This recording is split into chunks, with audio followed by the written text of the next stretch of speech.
बिजनौर के नगीना में रैली को संबोधित करते हुए असदुद्दीन ओवैसी ने प्रधानमंत्री मोदी, मुख्यमंत्री योगी, सपा सुप्रीमो अखिलेश यादव और राहुल गांधी सब पर जमकर भड़ास निकाली। असदुद्दीन ओवैसी प्रधानमंत्री मोदी द्वारा मेयरों की मीटिंग में ज़्यादा तोड़फोड़ न करने की नसीहत पर भी कहा। मोदी जी, बाबरी किसने तोड़ी लगाते हुए कहा कि मथुरा और ज्ञान व्यापी एजेंडे में कहाँ थी। ओवैसी ने कहा है, वह हमेशा शादियों पर ही हमला क्यों करते हैं। जब 18 साल की लड़की वोट देकर मुख्यमंत्री या प्रधानमंत्री बन सकती है तो शादी क्यों नहीं कर सकती, आखिर शादी पर हमला क्यों। वहीं उन्होंने यह भी कहा है कि अमेरिका और इंग्लैंड जैसे देशों में 16 से 19 साल के बीच शादी की जा रही है। वहीं दूसरी तरफ उन्होंने हिंदू तत्व पर भी बोला। उन्होंने राहुल गांधी पर कटाक्ष करते हुए कहा कि बताओ, अच्छा हिंदू कौन है, तुम या तुम्हारे पिता, जिन्होंने बाबरी मस्जिद के ताले तुड़वा दिए थे। वहीं दूसरी तरफ उन्होंने सीसीए के मुद्दे पर बोलते हुए कहा, जिन लोगों ने बिजनौर में के सुलेमान और अनस जैसे नौजवानों का कत्ल किया है, उनके बच्चे भी इसी तरह तड़प तड़प कर मरेंगे। उन्होंने दूसरी तरफ कहा, जब प्रधानमंत्री नरेंद्र मोदी, मुख्यमंत्री किसी भी कार्य के उद्घाटन करते हैं तो बोलते हैं, यानी कि अखिलेश यादव बोलते हैं, इस काम की शुरुआत हमने की थी। ओवैसी ने कहा, अखिलेश सच बोलते हैं, पर हर चीज की शुरुआत अखिलेश यादव ही करते हैं, चाहे वह बिजनौर में गोली कांड हो या मुजफ्फरनगर में दंगे, सबकी शुरुआत अखिलेश भी करते हैं और उसका अंत ही बीजेपी वाले करते हैं। योगी सरकार ने गोली मार दी थी। ओवैसी असदुद्दीन ने दिए भड़काऊ भाषण। नगीना में जमा हुई काफी भीड़। बने और योगी दोबारा मुख्यमंत्री ना बने, ये मजलिस इत्तेहादुल मुस्लिमीन की कोशिश है। लोग मुझसे पूछते हैं, क्या आप इनसे अलायंस क्यों नहीं कर लेते, खुदा से अलायंस क्यों नहीं कर लेते। मैंने साफ और वाज़ेह तौर पर कहा कि मजलिस कांग्रेस और बीजेपी से अलायंस नहीं कर सकती। माशाअल्लाह आप 50 साल के ऊपर हो गए, मगर आज भी बैचलर है, मुबारक आपको। मगर ये तो बताओ कि अच्छा हिंदू कौन है, अच्छा हिंदू कौन है। आपके वालिद राजीव गांधी वजीर आजम थे, बाबरी मस्जिद के ताले खोले के अच्छे हिंदू थे नहीं थे, बताओ। तुम्हारी कांग्रेस इख्तियार की थी, बाबरी मस्जिद को शहीद कर दिया गया, बताओ अच्छे हिंदू थे, कौन से थे। मलियाना हाशिम पूरा हुआ तुम्हारा वजीर, और यहां पर चीफ मिनिस्टर, बताओ क्या थे। मेरे अजीज दोस्तों और बुजुर्गों, याद रखिए, ये तमाम के तमाम हिंदुत्व आइडियोलॉजी को मानने वाले, हिंदुत्व आइडियोलॉजी को मानने वाले, चाहे अखिलेश हो, चाहे राहुल हो या दूसरे पार्टियां हो, वो इस बात की कोशिश कर रहे हैं कि सबसे बड़ा हिंदू कौन है इस देश में। सबकी कोशिश ये कि मोदी से बड़ा मैं हिंदू बन जाऊं। मेरे अजीज दोस्तों और बुजुर्गों, जो लोग आकर मजलिस पर उंगलियां उठाते हैं, मैं उनसे भी कह रहा हूं, जाकर पढ़ो, जाकर देखो, मालूमात हासिल करो कि 2019 के लोकसभा के चुनाव में 75% मुसलमानों ने सपा और बसपा के उम्मीदवार को वोट दिया। इसी वजह से यहां से 20 साल में लड़कियों की शादी नहीं होगी, 21 साल में होगी।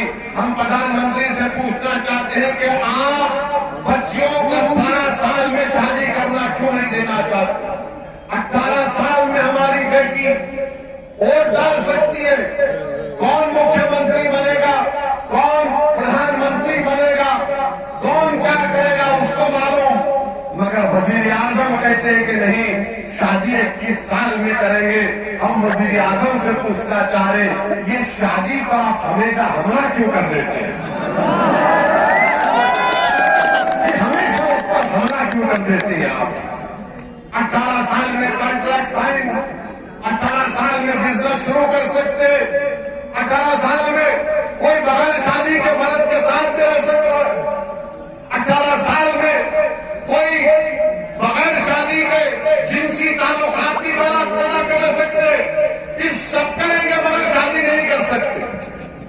यानी मैं किसी गैर महरम के साथ कोई भी रह सकता है, ताल्लुकात भी पैदा कर ले, कोई फर्क नहीं पड़ता, मगर शादी नहीं कर सकते।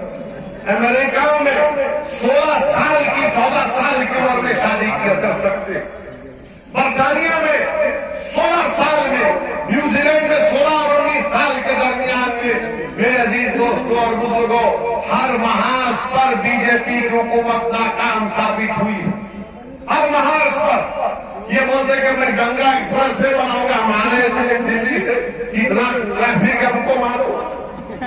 ये मसला हल नहीं करेंगे, एक्सप्रेस से बनाएंगे।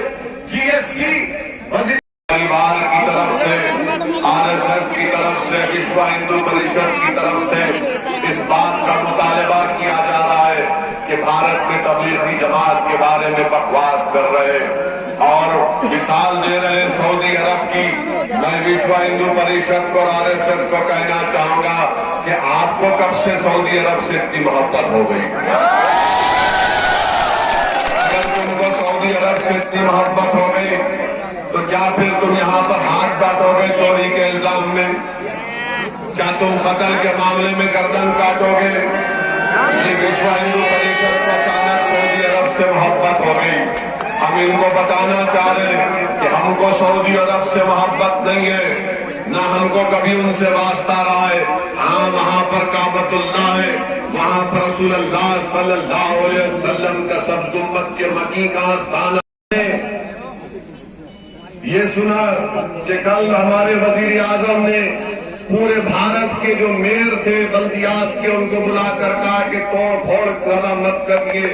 हम भारत के वजीर आजम से पूछना चाह रहे, तोड़ फोड़ 6 दिसंबर को किसने की थी? बताओ आप।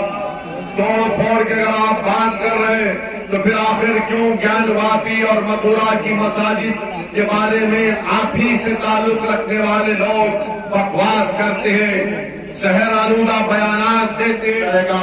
अल्लाह के दीन का पैगाम अगर आप नहीं करेंगे तो अल्लाह किसी और कौम को पैदा करेगा और अल्लाह उनसे अपना काम लेने वाला है। तो मैं ये जानता हूँ और मानता हूँ कि कोई दूसरी हुकूमत कुछ भी कर ले, मगर भारत के संविधान के तहत तबलीगी जमात को अपना काम करने की इजाजत है। और इस तरह की बकवास करने वाले, अनाप शनाप बकने वालों को चाहिए कि अपनी जबान को बंद रखे और सच्चाई इस इत्तेहाद के सफर को रोकने के लिए उत्तर प्रदेश के मुसलमानों में जो एक बेदारी पैदा हो चुकी है कि अब जब सब समाज को देखकर ये फैसला कर लिए कि हमको अपनी क़यादत को बनाना है तो हमारे ही सपों से लोग खड़ा किए जाएंगे। तारीख गवाह है कि टीपू सुल्तान के खिलाफ